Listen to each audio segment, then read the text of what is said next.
Bienvenidos al video número 11 de la serie Ajedrez Básico desde casa. En este video trabajaremos dos temas, los cuales son las fases de una partida de ajedrez y los principios clásicos de apertura.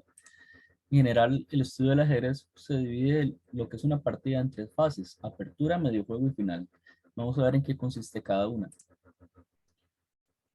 La apertura es la fase de la partida que va desde la posición inicial hasta que ambos bandos han desarrollado al menos tres piezas, caballos o alfiles. Esas son las piezas que vamos a contar y se hayan enrocado.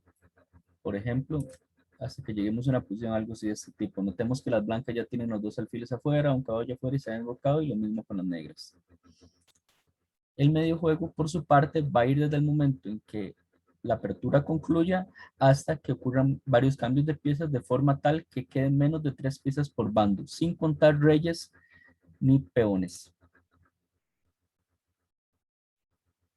Y finalmente, la última fase, que valga la redundancia, se denomina final, ocurre desde que hay tres piezas por bando hasta que la partida acaba.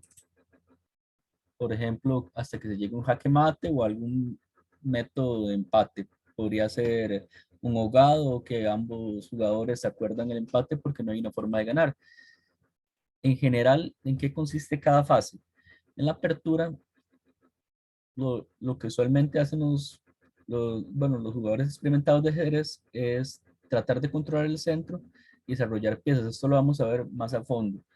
A partir de este momento, cuando ocurrimos y llegamos al medio juego, ambos jugadores lo que empiezan a hacer es ya planes más concretos, usualmente movimientos de peones, poder desarrollar lo que son las piezas pesadas, torres y damas, posibilidades de ataque al rey, entre otras cosas, o pensar en el final posible al que puedan llegar. Y de último quedaría el final. Esta fase prácticamente lo que ocurre y su característica principal es que hay pocas piezas, entonces es un poco más difícil de darle mate al rey, a alguno de los reyes. Por lo tanto, dependiendo si podría ocurrir que el rey tenga una mayor presencia. En este final, específicamente si no hay damas, pero su principal característica es muchas veces las posibilidades de coronar peones, de tratar de generar planes para coronar peones. Eso lo vamos a ver más detallado, pero en el video anterior eso se pudo ejemplificar un poco con lo que fue el método de simplificación, y esto se va a dar eventualmente cuando trabajemos el rey en el video número 18, pero para eso todavía nos falta un rato. Dependiendo, bueno, de lo que ocurra, en ajedrez no siempre va a haber una división clara en qué fase estamos. No es como que está escrito en piedra exactamente en dónde termina la apertura, o dónde empieza el medio juego, o dónde empieza el final y dónde termina el medio juego. Es importante notar que no todas las partidas llegan a todas las fases. Dependiendo de cómo juegan los jugadores, si hay errores gruesos de por medio, podría ser que una partida no llegue a un final o no llegue a un medio juego. Podrían darnos jaque mate en apertura perfectamente o jaque mate en el medio juego, dependiendo de lo que pasa, o podríamos quedar empatados en esas fases, dependiendo de lo que ocurra en la partida. Eso va a dar cada desarrollo. El asunto con el que vamos a trabajar finalmente, en la parte central de este video, es en cuáles son los principios clásicos para enfrentar una apertura en ajedrez, porque nosotros sabemos, tenemos la posición inicial, hay demasiadas posibilidades. Por cada peón tenemos dos movimientos y podemos mover dos caballos. Correcto, son 8 peones, serían 16 movimientos, 2 caballos más 4, 20 movimientos en total. Son demasiadas las posibilidades. ¿Qué hace uno al inicio? ¿Cómo elige posibilidades? Bueno, en general el ajedrez lleva demasiado tiempo jugándose y hay muchos jugadores que lo han practicado. La experiencia de ellos nos ha permitido desarrollar algunos principios clásicos de ver sus partidas y lo que ha resultado más exitoso.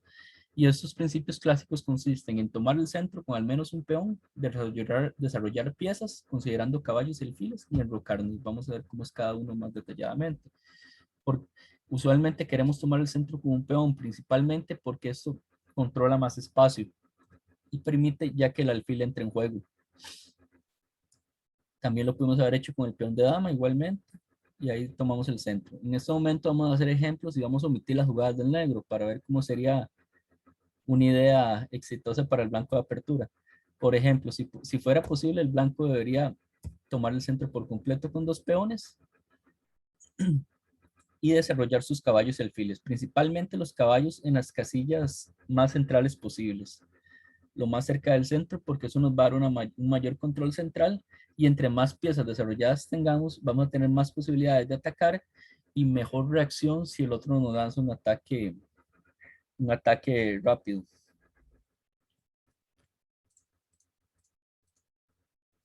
Después de desarrollar las piezas de lo que nos queda, caballos y alfiles, nosotros vamos a buscar principalmente enrocarnos. ¿Por qué enrocarnos? Para poner nuestro rey en seguridad. El rey en el centro queda un poco expuesto. Por lo tanto, el rey enrocado es de las maneras más seguras en las que podemos iniciar una partida.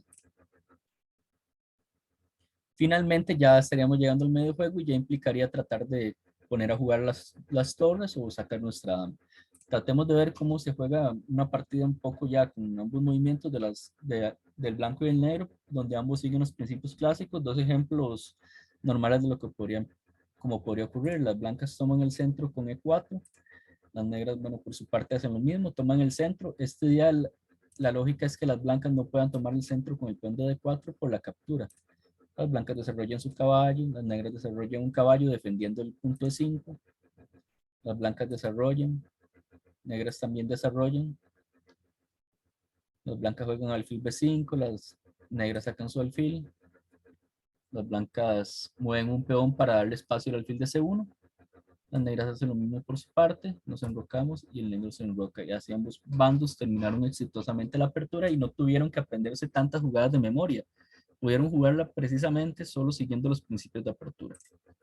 Otro ejemplo, se pudo haber iniciado con el peón de dama, el negro puede realizar lo mismo, controlar el centro, nosotros desarrollamos nuestro caballo, el negro puede sacar un caballo, con los alfil, negros sacan un alfil, negros tratan de sacar el otro alfil, nos enrocamos y nos enrocamos. Y finalmente llegamos a lo que es el medio juego. Ahora vamos a revisar tres ejemplos instructivos. Estos principios es importante.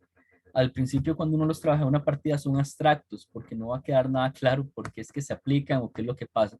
Sin embargo, lo que hay que entender cuando uno empieza a jugar una partida es que este es el método más sencillo para iniciar, tener en cuenta esas cosas. Es la manera en que no ocupamos memorizar jugadas específicas de memoria necesariamente, y nos va a permitir tener un rumbo más claro al inicio de la partida.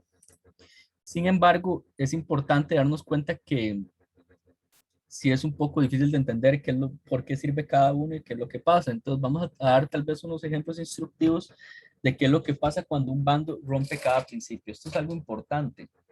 Todos esos principios de desarrollo que vimos, centro, desarrollo y enroque, se pueden romper si uno obtuviera una ventaja, no sé, dar jaque mate o comerse una pieza.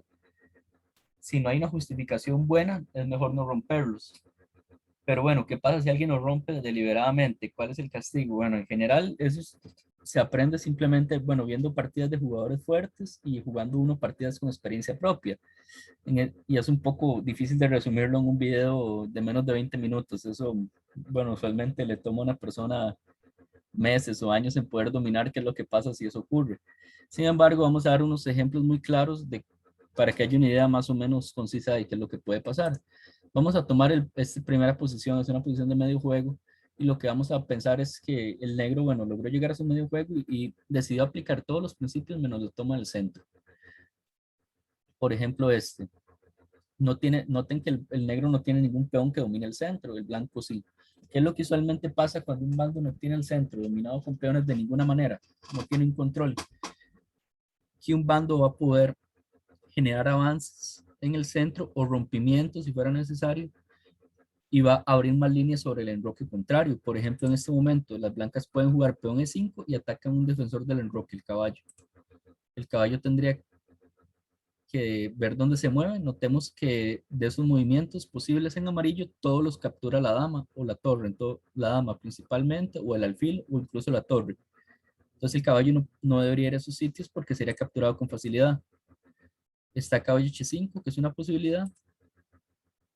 Sin embargo, después de peón G4, el caballo quedaría completamente encerrado. Eso se puede verificar porque los únicos saltos serían caballo F4 y caballo G3. En ambos casos es capturado en F4 por el alfil y en G3 por el peón de F o por el peón de H. Por lo tanto, las negras jugaron caballo 8.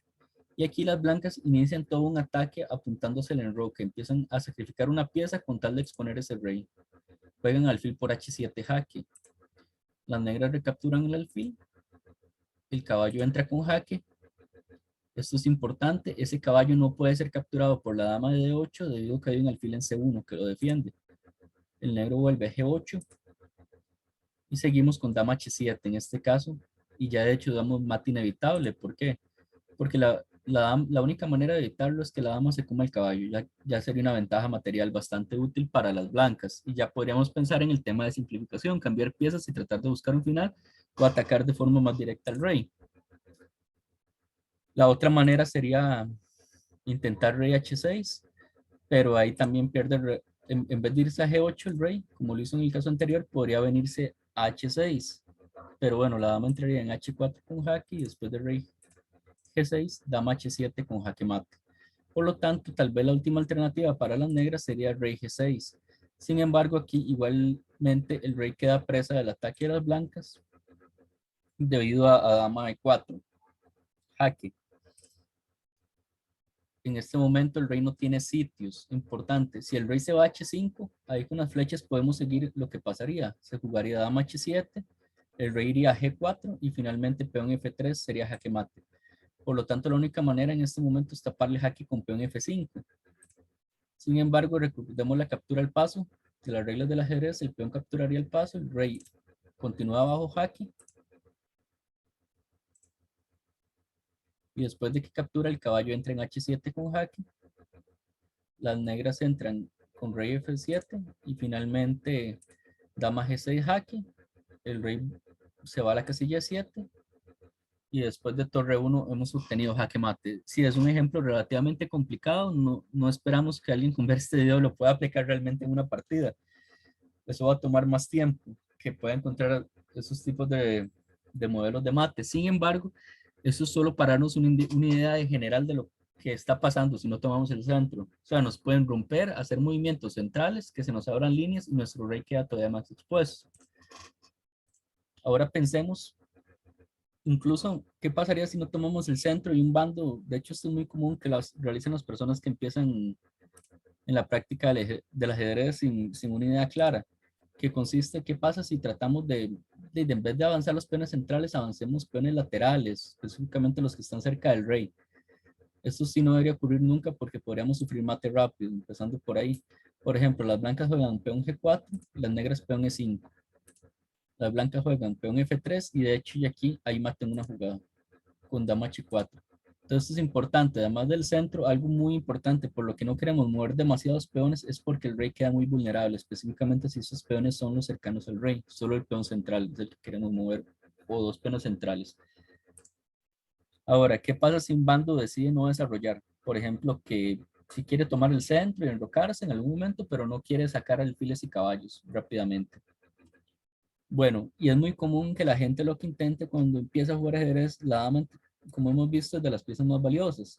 Entonces dice, ¿por qué no sacamos la dama si es la pieza que ataca más rápidamente? El asunto con ajedrez es que hay como una jerarquía a la hora de salir. Uno no quiere salir con sus piezas más fuertes porque quedan más expuestas.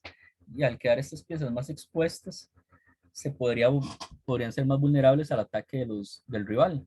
Por lo tanto, notemos aquí un ejemplo clásico y que es bueno aprenderlo de memoria porque es lo que intentan la mayoría de las personas cuando empiezan a jugar ajedrez. Entonces, las blancas jugaron E4, tomaron el centro, las negras toman a su vez el centro y luego juegan dama H5, sacando la dama rápidamente y nos atacan un peón. En este momento, ¿cómo deberíamos reaccionar con negras? Tratemos siempre de seguir en la medida de lo posible nuestros principios. Sí los vamos a poder romper si es necesario, pero en este momento de hecho no. Acordémonos que nuestro segundo principio después del centro era desarrollar caballos y alfiles y de hecho podemos aplicarlo para la defensa del peón. Con caballo C6 defendemos ese peón, la dama no debería capturar ya que sería retomada por el caballo. Las blancas desarrollan su alfil a C4 y de hecho nos están haciendo algo rápidamente, nos quieren dar jaque mate. Si la dama captura en F7, perdemos en una jugada. Este es el denominado mate el pastor, de las ideas más comunes que hay en ajedrez cuando alguien empieza. Sin embargo, realmente no es muy efectivo si el negro sabe qué hacer. En este momento el negro, para defenderse, sí debe romper un principio, no puede seguir desarrollando como si no estuviera pasando nada porque sí tiene que reaccionar, pero puede hacer una jugada para no perder turnos, obligando a la dama a retirarse. Peón G6.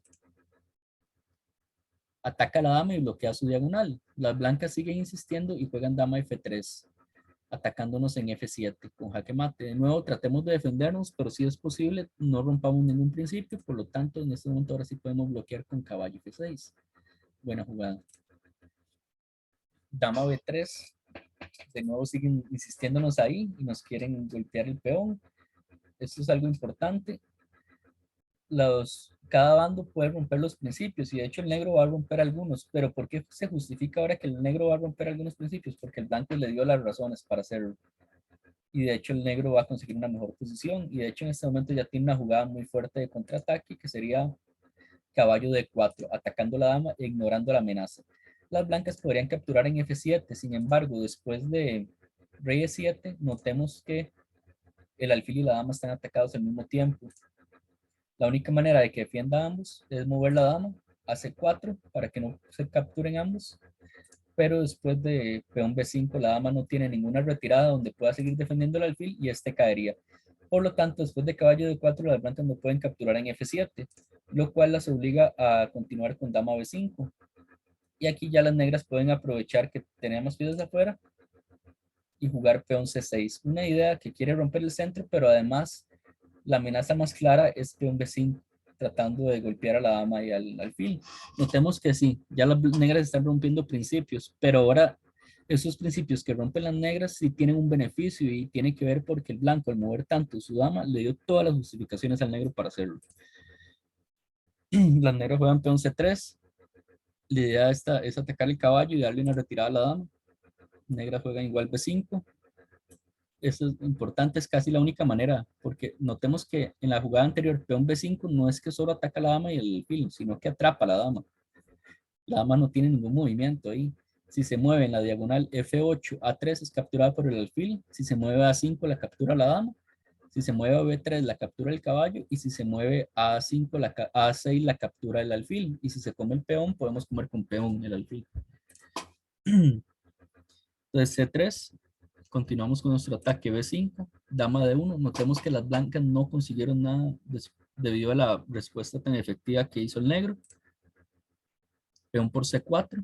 Las blancas deben recuperar el material, peón por caballo. Sin embargo, ya las negras pueden continuar con caballo, movimiento central, dama G5, peón por peón. Y finalmente las negras consiguen dama G5 atacando ambos puntos y con una ventaja ya seria. Y el blanco, notemos que ahora las negras se lanzaron con su dama, ¿sí? Rompiendo un principio, pero algo importante, las blancas no habían sacado ninguna pieza, no desarrollaron, entonces no van a tener una forma de reaccionar a esto. Si hubieran tenido piezas afuera, sí podrían reaccionar sin mucho problema. Y finalmente, ¿qué es lo que pasa si un bando decide no enrocar del todo? Desarrollemos, controlemos parte del centro, pero no enroquemos. Notemos que ahí las negras sí tienen controlado un poco el centro, están los caballos, un caballo de F6 mira al centro, hay un peón E6 que toma el centro, pero de hecho no se ha enrocado para nada. Cuando esto ocurre, esto lo vamos a ver de hecho más a fondo en el video número 18, lo que debe hacer un bando es tratar de abrir líneas, tratar de romper el centro si fuera necesario, pero con tal de abrir puntos hacia el enroque. Y de hecho en este momento las negras lo pueden intentar, principalmente buscando jugadas de ataque. Por ejemplo, D5, un movimiento fuerte que ataca a la dama y el peón. Las negras recapturaron con peón y las blancas juegan caballo por D5. Están entrando las piezas. Las negras y el alfil está golpeado. Ahorita las negras de hecho no se pueden enrocar. Si se enrocan, el alfil sería capturado por el caballo. También hay una presión con el caballo sobre el peón de B6, lo cual hace que las negras terminen jugando caballo por caballo debido a la siguiente amenaza. Las blancas tienen una idea a largo plazo que es jugar torre C1 para caballo C7. Ese torre C1 se va a amenazar en el momento que las blancas jueguen torre D4 para darle un espacio al alfil de A3 para dominar la casilla C1. Entonces ya hay ideas ahí claras de ataque. Ese caballo va a ser fuerte en algún momento. Ya estás teniendo problemas, lo cual hace que las negras deciden capturar el caballo. Las blancas toman con su torre, pero antes de tomar hacen una jugada intermedia que ataca a la dama. alfil B5 y la dama queda golpeada. Las negras siguieron con dama B7, las blancas capturan el caballo y notemos que ya hay una presión. Si ese rey, ojo, si este rey estuviera enrocado, simplemente se puede mover el caballo a F6 y no habría problema. Sin embargo, el rey está en el centro, notemos que ese caballo no puede moverse, ya que el alfil golpearía al rey por medio de jaque. Las negras jugaron torre de 8 y finalmente, después de torre de 1, la partida prácticamente está ganada, ya que el caballo va a caer.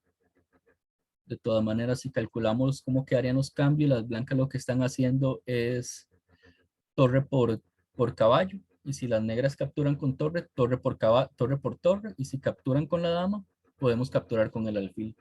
Y tendríamos una ventaja. Notemos que se estaría comiendo, estaríamos dando 2 torres y alfil por dama, caballo y torre. Estaríamos con una ventaja de torre por dama. Adicionalmente, las negras, bueno, el problema es ese rey tan expuesto. Si estuviera enrocado el caballo podría moverse sin ningún problema. Y además, las negras ni siquiera tienen alfil F5 para defenderse. Muchísimas gracias y nos vemos en el próximo video.